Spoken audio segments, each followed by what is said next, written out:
আমার মা সারা জীবন মানুষের বাড়িতে কাজ করে আমাদের সংসারটা চালিয়েছেন। অভাবের সংসারে যখন বাবা মারা গেলেন তখন মা আমাকে কোনোভাবে পড়িয়েছেন। কলেজে শেষ বছরে উঠে মায়ের মুখের দিকে তাকালেই মনটা খারাপ হয়ে যেত। তার শরীরের উপর বয়ে যাওয়া প্রতিটি ঝড়ের চিহ্নগুলো দেখতে পেতাম, তার ক্লান্ত চোখ আর কাঁপা কাঁপা হাত দেখে। কিন্তু মা আমাকে সব সময় বলতেন, আমি কষ্ট করছি যাতে তুই জীবনে বড় হতে পারিস। এই কষ্ট কিছু না। মায়ের এই কথাগুলো আমার মনের মধ্যে গেঁথে ছিল। আমি স্থির করেছিলাম কলেজে পড়া শেষ করে আমি মায়ের সব কষ্ট দূর করে দেব। আমাদের কলেজের অধ্যক্ষ একদিন আমাদের ক্লাসে এলেন। তিনি জানালেন যে একটি বিখ্যাত আর্কিটেকচার ফার্ম আমাদের কলেজ থেকে কয়েকজন নতুন স্থপতি নেবে। এই সুযোগ পেয়ে আমরা সবাই দারুণ উত্তেজিত হয়ে উঠলাম। অধ্যক্ষ বললেন, এরা শুধু মেধা দেখবে না, দেখবে মনের জোর এবং সততা। কারণ এরা শুধুমাত্র বিল্ডিং তৈরি করে না, এরা স্বপ্ন তৈরি করে। তাই এরা সেই স্বপ্ন দেখতে পারার মতো মানুষকে পছন্দ করে। আমি খুবই মনোযোগ দিয়ে স্যারের কথাগুলো শুনছিলাম। আমাদের মধ্যে থেকে কয়েকজন মেধাবী ছাত্রছাত্রী নির্বাচিত হল। তাদের মধ্যে আমিও ছিলাম। প্রথম দেখাতেই ওই ফার্মের প্রধান স্থপতি মাহমুদ স্যারকে আমার খুব ভালো লেগে গেল। তার কথা বলার ভঙ্গি, তার ব্যক্তিত্ব সবকিছুই আমাকে মুগ্ধ করল। তিনি বললেন, তোমাদের কাজ হবে পুরনো ঢাকার ঐতিহ্যবাহী বাড়িগুলো পুনরুদ্ধার করা। এগুলো শুধু ইটপাথরের দেয়াল নয়, এগুলো আমাদের পূর্বপুরুষদের গল্প, তাদের স্মৃতি। আমি এই কাজে আগ্রহ দেখে মাহমুদ স্যার আমাকে ব্যক্তিগতভাবে ডেকে বললেন, সুমাইয়া, তোমার মধ্যে আমি কিছু একটা দেখেছি। তোমার চোখগুলো যেন সেই হারানো গল্পগুলো খুঁজে বেড়ায়। কলেজ শেষ হলেই তুমি আমার সাথে যোগাযোগ করো, তোমার জন্য আমার অফিসে একটা জায়গা সব সময় থাকবে।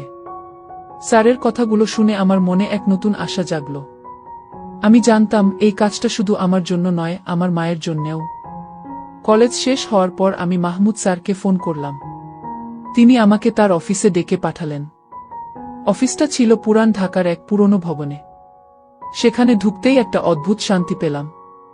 আমার মনে হলো আমি আমার সত্যিকারের স্বপ্নের জায়গায় পৌঁছে গেছি। মাহমুদ স্যার আমাকে একটা কেবিনে বসতে বললেন, সুমাইয়া, তোমাকে আমাদের টিমে পেয়ে আমি খুবই খুশি। আমাদের কাজটা সহজ নয়। দিনের পর দিন পরিশ্রম করতে হবে। কখনো রোদ, কখনো বৃষ্টি। সব পরিস্থিতিতেই আমাদের কাজ করতে হবে। তবে হ্যাঁ, আমাদের কাজ হলো নিজেদের সংস্কৃতিকে বাঁচিয়ে রাখা। আমাদের এই কাজের জন্য সরকারি অনুদান সীমিত, কিন্তু তাতে কি? আমাদের এই কাজটার মাধ্যমে আমরা যে মানসিক আনন্দ পাই তা কোটি টাকা দিয়েও কেনা সম্ভব নয়। আমি বললাম, স্যার, আমি তো টাকার জন্য আসিনি। আমি এসেছি আমার দেশের জন্য, আমার মানুষের জন্য। পুরনো বাড়িগুলো যখন দেখতে যাই তখন মনে হয় যেন তারা আমাকে ডাকছে, তাদের গল্প শোনার জন্য। স্যার আমার কথায় হেসে দিলেন। বললেন, তোমার এই মানসিকতাই আমাদের কাজে লাগবে। কারণ এই কাজেই আমরা মানুষের মনকে জয় করতে পারি, আর এই মন জয় করার পর আমাদের হাতে টাকা আসাটা কোনো বিষয় না। প্রথম দিন থেকেই আমি কাজে নেমে পড়লাম। মাহমুদ স্যার আমাকে নিয়ে বিভিন্ন জায়গায় যেতেন। কখনো কোনো জমিদার বাড়ির ভগ্নপ্রায় কাঠামো দেখতে, আবার কখনো কোনো পুরনো মহল্লার সংকীর্ণ গলিতে। তার সাথে কাজ করতে গিয়ে আমার মনে হলো যেন আমি আমার স্বপ্নকে স্পর্শ করছি। 1 মাস কেটে গেল। এই 1 মাসে মাহমুদ স্যারের সাথে আমার একটা অন্যরকম সম্পর্ক গড়ে উঠল। তিনি আমার সাথে আরো বেশি ঘনিষ্ঠভাবে কথা বলতেন, যেন একজন বাবা তার মেয়েকে শিখিয়ে দিচ্ছে কিভাবে এই পৃথিবীর সাথে লড়াই করতে হয়। এক রাতে স্যার আমাকে ফোন করে বললেন, সুমাইয়া, আমাদের একটা বিশেষ কাজ এসেছে। শহরের বাইরে যেতে হবে। পুরনো এক রাজবাড়ির সংস্কারের কাজ। 1 মাসের জন্য তোমাকে যেতে হবে। এই কাজটা তোমাকে করতে হবে, কারণ তুমি এই কাজটা খুব ভালোভাবে করতে পারবে। আমি শহরে বাইরে যেতে রাজি ছিলাম না। আমি স্যারকে বললাম, স্যার, এই মুহূর্তে আমি শহরের বাইরে যেতে পারবো না।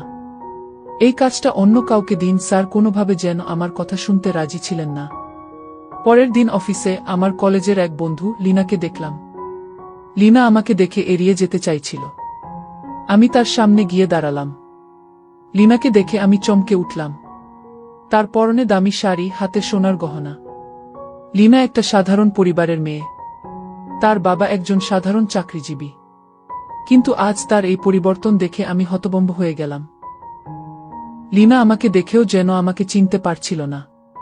তার চোখে মুখে একটা ঔদ্ধত্য ফুটে উঠেছিল। লিনা মাহমুদ স্যারের কেবিন থেকে বেরিয়ে আসতেই আমি তার সামনে গিয়ে দাঁড়ালাম। আমি বললাম, কিরে লিনা, কলেজ শেষ হওয়ার পর দেখা নেই? তুই কবে থেকে এখানে কাজ করছিস? লিনাকে আমি জিজ্ঞেস করলাম, তুই এত ধনী হলি কিভাবে?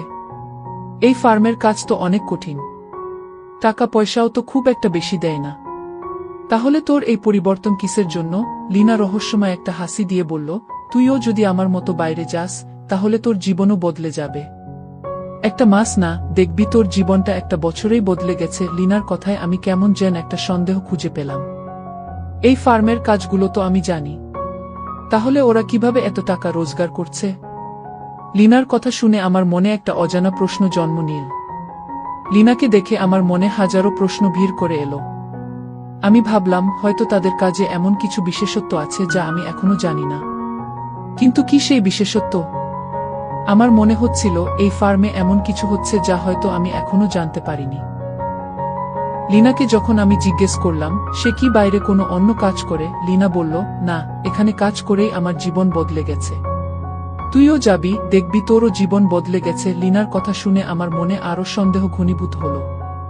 আমি ভাবলাম, লিনা কি তবে কোনো ভুল পথে হাঁটছে? আমি তখন মাহমুদ স্যারের কেবিনে গেলাম। তাকে সরাসরি জিজ্ঞেস করলাম, স্যার, আমি গত 2 দিন ধরে কোনো কাজ পাচ্ছি না। আমার কাজের আগ্রহ আছে, কিন্তু আমাকে কোনো কাজ দেওয়া হচ্ছে না। অথচ লিনা এবং অন্য মেয়েরা প্রতিদিন কাজের জন্য বাইরে যায়।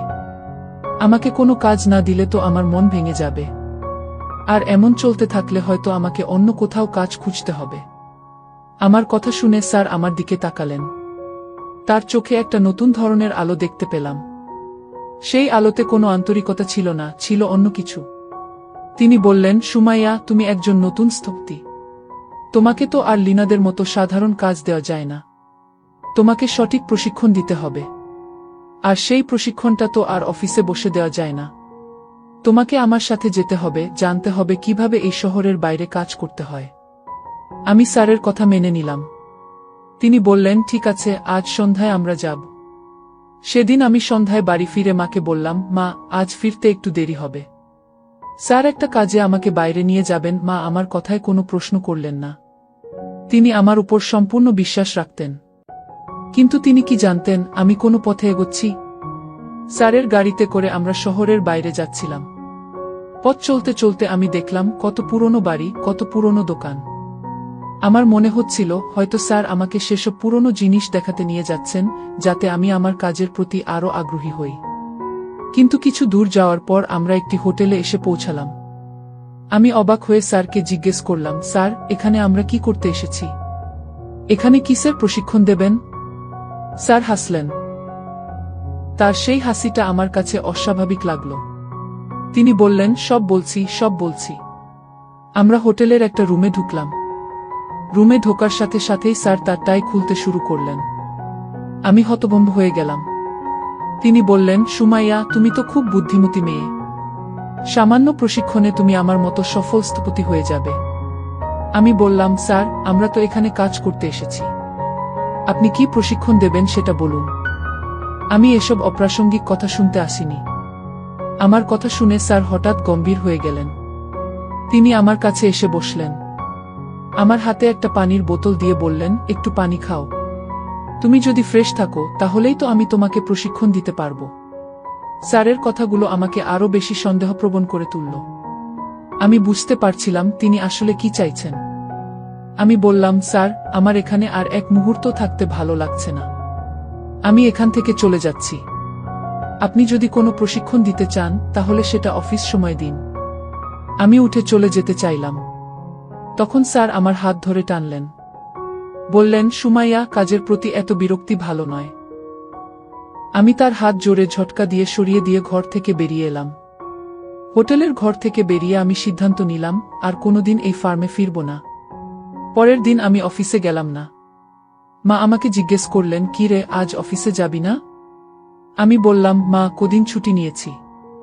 মা আর কোনো প্রশ্ন করলেন না। আমি আর মাকে কিছু বললাম না। কিন্তু মনের মধ্যে এক বিশাল ঝড় বইছিল। মাহমুদ স্যার আমাকে বারবার ফোন করছিলেন।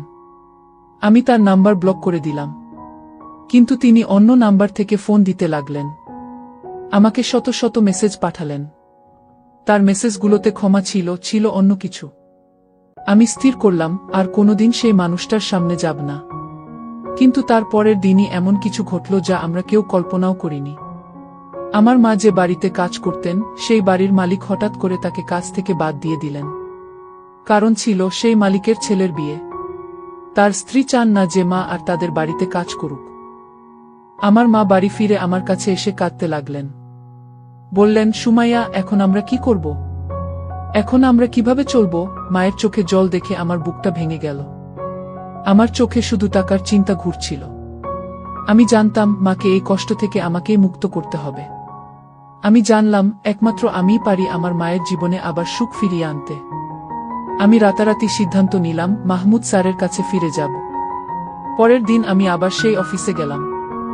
সেখানে গিয়ে আমার সাথে লিনার দেখা হলো। লিনা তার এক বন্ধুকে সেই ফার্মে নিয়ে এসেছিল। লিনার বন্ধু লিনার এই পরিবর্তন দেখে এই ফার্মে কাজ করতে আগ্রহী হয়েছিল। লিনা আমাকে দেখে হাসল। বলল, কি রে, ফিরে এলি? দেখ, বলেছিলাম না তুইও আমার মতো হয়ে যাবি। তুইও যদি বাইরে যাস তাহলে দেখবি তোর জীবন বদলে যাবে। আমি লিনার কথা শুনেছিলাম কিন্তু কোনো উত্তর দেইনি। আমি সোজা মাহমুদ স্যারের কেবিনে গেলাম। আমাকে দেখে স্যার চমকে গেলেন। তিনি আমার কাছে ক্ষমা চাইতে লাগলেন। বললেন, সুমাইয়া, আমাকে ক্ষমা করে দাও। আমি বুঝতে পারিনি আমি কি করছিলাম। আমি বললাম, স্যার, আমাকে ক্ষমা চাইতে হবে না। যা ঘটেছে তা আমি ভুলে গেছি। আপনি শুধু আমাকে বলুন লিনা এবং অন্যান্য মেয়েরা কিভাবে এত টাকা রোজগার করছে। আজ আমি এখানে একজন স্থপতি হিসেবে আসিনি, এসেছি টাকার জন্য। আমার কথা শুনে স্যার হাসলেন। তার সেই হাসিটা আগের চেয়েও ভয়ঙ্কর মনে হলো। তিনি আমার মুখে হাত রেখে বললেন, সুমাইয়া, তোমাকে বেশি পরিশ্রম করতে হবে না। তুমি তো এত সুন্দর। আগামী 2 দিনের মধ্যে আমি তোমার জীবন বদলে দেব। তখন তিনি আমার কাঁধে হাত বুলাচ্ছিলেন, কখনো আমার গালে হাত দিচ্ছিলেন। আমি তার সব অশ্লীলতা সহ্য করছিলাম, কারণ আমার টাকার দরকার ছিল। সেদিন সন্ধ্যায় মাহমুদ স্যার আমাকে আবার সেই হোটেলেই নিয়ে গেলেন যেখানে আগেও নিয়ে গিয়েছিলেন।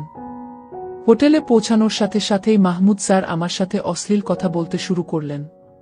তিনি বললেন, তোমার প্রশিক্ষণের প্রথম ধাপ এটাই হবে। যদি তুমি আমাকে ইমপ্রেস করতে পারো তাহলে তুমি অনেক ধনী হয়ে যাবে। যদি আমি তোমার দ্বারা ইমপ্রেস হই তাহলে দেখো, তোমার কাজের অভাব হবে না আর তুমি অনেক টাকা রোজগার করতে পারবে। আমি এক নজরে মাহমুদ স্যারকে উপর থেকে নিচে পর্যন্ত দেখলাম। সেই ব্যক্তি প্রায় ৫-০ বছর বয়সী ছিল, আমার থেকে প্রায় ৩-০ বছর বড়। আমি তাকে বললাম, স্যার, আপনি আমার বাবার বয়সের লোক, আর আপনি আমার সাথে এমন কথা বলছেন? এর উত্তরে তিনি বললেন, সুমাইয়া, তুমি কি টাকা রোজগার করতে চাও নাকি ভাষণ দিতে চাও? এটা তুমি নিজেই ঠিক করো। আমার বয়সের হিসাব করার দরকার নেই। আমি তোমাকে যা বলছি যদি তা তোমার বুঝে আসে তবে এখানে থেকো, না হলে আগের দিনের মতো আজও চলে যেতে পারো। আমি তাকে বলেছিলাম, স্যার, আপনি আমাকে এমনিই যেতে দেবেন না। এটা আমি জানি। আপনি কি চাইছেন সেটাও আমি বুঝে গেছি। তবে আপাতত আমি শেষবারের জন্য প্রস্তুত নই। আজ নয়, কাল আমাদের মধ্যে কিছু হবে। কিন্তু যতক্ষণ আমার মন সায় না দেবে ততক্ষণ আমরা কেবল কথা বলে আর একসাথে সময় কাটাতে পারি। মাহমুদ স্যার আমার কথায় রাজি হলেন। তিনি বললেন, আজ পর্যন্ত যত মেয়ের সাথে আমার দেখা হয়েছে তাদের মধ্যে তুমি আলাদা। তোমার সৌন্দর্য এবং তোমার বুদ্ধিমত্তা অন্যদের থেকে অনেক আলাদা। তোমার ইচ্ছা থাকলে আমি তোমার সাথে বিয়ে করতে রাজি আছি। তবে হ্যাঁ, তুমি আমার দ্বিতীয় স্ত্রী হবে, এটা আমি স্পষ্ট করে বলছি। সেই বৃদ্ধের সাথে আমার বিয়ে করার কোনো ইচ্ছাই ছিল না। তখন আমার মাথায় শুধু আমার মায়ের কথাগুলো ঘুরছিল। তার ভুল ধারণা ছিল যে আমি মেয়ে, তাই আমি কিছুই করতে পারবো না। তার কথাগুলো আমার আত্মসম্মানকে আঘাত করেছিল। আমার চোখের সামনে শুধু টাকাই ঘুরছিল। সেই টাকার লোভেই আমি সেই বৃদ্ধের সাথে হোটেলের ঘরে হাত ধরাধরি করে বসেছিলাম। তিনি কখনো আমার চুলে হাত বুলাচ্ছিলেন, আবার কখনো আমার খুব কাছে আসছিলেন। আমি তাকে আমার সীমা অতিক্রম করতে দিইনি। প্রায় 2 ঘন্টা ধরে আমি সেই বৃদ্ধের সাথে হোটেলের ঘরে বসেছিলাম। তিনি আমার সাথে প্রেমের কথাবার্তা বলছিলেন। আমি তার কথার সাথে সায় দিচ্ছিলাম, কারণ তার এবং তার কথার প্রতি আমার কোনো আকর্ষণ ছিল না। সেই দিন তিনি আমাকে যা প্রেমের কথা বলেছিলেন তার জন্য তিনি নিজে থেকে আমাকে টাকা দিয়েছিলেন। কোনো কাজ না করেই আমার হাতে 10,000 টাকা এসে গেল। বাড়ি ফিরে সেই 10,000 টাকা আমি আলমারিতে রেখে দিলাম। আমি ঠিক করেছিলাম একটা ভালো পরিমাণ টাকা জমিয়ে সেটা মায়ের হাতে তুলে দেব। কাজের অজুহাতে আমি আবার সেই অফিসে গেলাম। সেখানে পৌঁছানোর পর মাহমুদ স্যার আমাকে বিভিন্ন জায়গায় নিয়ে যান, কখনো রেস্তোরাঁ, কখনো সিনেমা দেখতে। এভাবে পুরো দিন তার সাথে কাটাতে কাটাতে 1 সপ্তাহ কেটে গেল। মাহমুদ স্যার আমাকে কখনো 10,000 তো কখনো 15,000 টাকা দিচ্ছিলেন। গত 5-6 দিনে আমি মাহমুদ স্যারের সাথে বেশ মিশে গিয়েছিলাম। একবার আমি তাকে সরাসরি প্রশ্ন করলাম, স্যার, আমাদের মধ্যে যখন এমন সম্পর্ক গড়ে উঠেছে, তাহলে লিনার মতো মেয়েরা কি এভাবেই টাকা রোজগার করে? স্যার আমাকে সেই উত্তর দিলেন না যা আমি আশা করেছিলাম। তিনি কেবল হাসি মুখে বিষয়টা এড়িয়ে গেলেন। সেই দিন মাহমুদ স্যার হঠাৎ আমাকে হোটেলে নিয়ে গেলেন। ঘরে ঢুকেই তিনি আমার উপর হাত বোলাতে শুরু করলেন। আমি বললাম, এখনো আমার মন সায় দিচ্ছে না। কিন্তু স্যার আমার কথা শোনার জন্য প্রস্তুত ছিলেন না। তিনি বললেন, এখন অনেক হয়েছে। তোমার সাথে ঘুরে বেড়ানোর ইচ্ছেও আমি পূর্ণ করেছি। এখন আর আমাকে বেশি কষ্ট দিও না। তোমার যত টাকা দরকার আমি তোমাকে দেব, তবে এখন আমাকে ফিরিয়ে দিও না। তিনি আমাকে যে পরিমাণ টাকা দিচ্ছিলেন তা আমার জন্য সত্যিই অনেক বেশি ছিল। এত টাকা আমি কখনো কল্পনাও করিনি। মাহমুদ স্যার আমাকে 1,00,000 টাকা দিতে রাজি ছিলেন। এক মুহূর্তের জন্য আমি তার সাথে সময় কাটানোর জন্য রাজি হয়ে গিয়েছিলাম। কিন্তু যখন তিনি আমার খুব কাছে এলেন, তখন হঠাৎ সবকিছুই আমাকে অস্বাভাবিক লাগতে শুরু করল। সেই সময় আমার মাথায় শুধু সেই বিশেষ টাকাটাই ছিল না, আমার মায়ের শেখানো কথাগুলো মনে পড়ে গেল। মা ছোটবেলা থেকে আমাকে শিখিয়েছিলেন, টাকার জন্য কখনো নিজের সত্তা ত্যাগ করতে নেই, আর নিজের সম্মানকে দাগও লাগাতে নেই। মায়ের সেই কথাগুলো মনে আসতেই আমি মাহমুদ স্যারকে নিজের থেকে দূরে সরিয়ে দিলাম। তিনি আমাকে দূরে সরাতে রাজি ছিলেন না। তিনি জোর করে কিছু করতে চেয়েছিলেন। আমি মাহমুদ স্যারের হাত থেকে মুক্তি পেতে চাইলাম, তাই আমি রাহাতকে ফোন করলাম। রাহাত আমার বন্ধু। সে একজন সাংবাদিক ছিল। যে হোটেলে মাহমুদ স্যার আমাকে নিয়ে এসেছিলেন, সেই হোটেলের আশেপাশের এলাকায় রাহাত সবসময় থাকত। তার সন্দেহ ছিল যে সেই হোটেলে কিছু অবৈধ কাজ হচ্ছে। আমি ফোন করার কিছুক্ষণ পরেই রাহাত সেখানে এসে হাজির হল। সে তার সাংবাদিকতার কাজ শুরু করে দিল। টিভিতে সেই নিউজ লাইভ দেখানো হচ্ছিল। আমি মাহমুদ স্যারের সাথে টিভিতে দেখা যাচ্ছিলাম। মাহমুদ স্যার তার স্থাপত্য ফার্মের আড়ালে অবৈধ কাজ করছিল। কিছু মেয়েরা তাদের ইচ্ছায় সেই কাজ করছিল, আবার কিছু মেয়ে জোর করে সেই কাজ করতে বাধ্য হচ্ছিল। মাহমুদ স্যারের সব কুকীর্তি জনসম্মুখে চলে এলো। গত কিছুদিন ধরে তার সাথে ঘুরতে গিয়ে আমি তার অনেক গোপন কথা জানতে পেরেছিলাম। সেই নীচ ব্যক্তিটির আসল রূপ আমি সবার সামনে তুলে ধরলাম। হয়তো সেই সময় আমার মাও আমাকে টিভিতে দেখে ফেলেছিলেন। কিছুক্ষণ পরেই আমার মা সেখানে পৌঁছে গেলেন। মা আমার উপর অনেক গর্ব অনুভব করছিলেন। মা বললেন, আজ আমার মেয়ে গর্বের সাথে আমার মাথা উঁচু করে দিয়েছে। আমার মেয়ে প্রকাশ্যে এক প্রতারকের সত্যি কথা বলার সাহস দেখিয়েছে। তখন আমি বললাম, মা, তুমি কি আমার এই সাফল্যে খুশি? কিন্তু তুমি তো ভেবেছিলে আমার জায়গায় যদি একটা ছেলে জন্মাতো তাহলে ভালো হতো। মায়ের উত্তরে বললেন, যে সাহস আমার মেয়ে দেখিয়েছে, হয়তো একজন ছেলেও তা পারত না। আমার মেয়ে আমার জন্য ছেলে। আমার চোখে এখন আর ছেলের অভাব নেই, আছে শুধু মেয়েকে নিয়ে গর্বের অনুভূতি। আমার মধ্যে আমার মায়ের ভালোবাসা ছিল আর বাবার শিক্ষা ছিল। টাকার জন্য আমি আমার সম্মান বিক্রি করতে পারিনি। আমার মায়ের ভালোবাসার জন্য আমি টাকার আগে আমার মায়ের সম্মানকে প্রথম স্থানে রেখেছিলাম। এজন্য পুরো শহরে আমার সুনাম ছড়িয়ে পড়েছিল। বন্ধুরা, টাকা রোজগার করার জন্য কখনো ভুল পথে যাওয়া উচিত নয়। খারাপ পথে যাওয়ার আগে একবার নিজের মা বাবার শিক্ষার কথা মনে করা উচিত। সৎ পথে উপার্জিত টাকা একজনকে সমাজে মর্যাদা দেয়, কিন্তু অসৎ পথে উপার্জিত টাকা জীবনে শুধু দুর্ভোগ নিয়ে আসে। বন্ধুরা, যদি এই গল্পটি ভালো লেগে থাকে তাহলে চ্যানেলটি সাবস্ক্রাইব করে রেখো।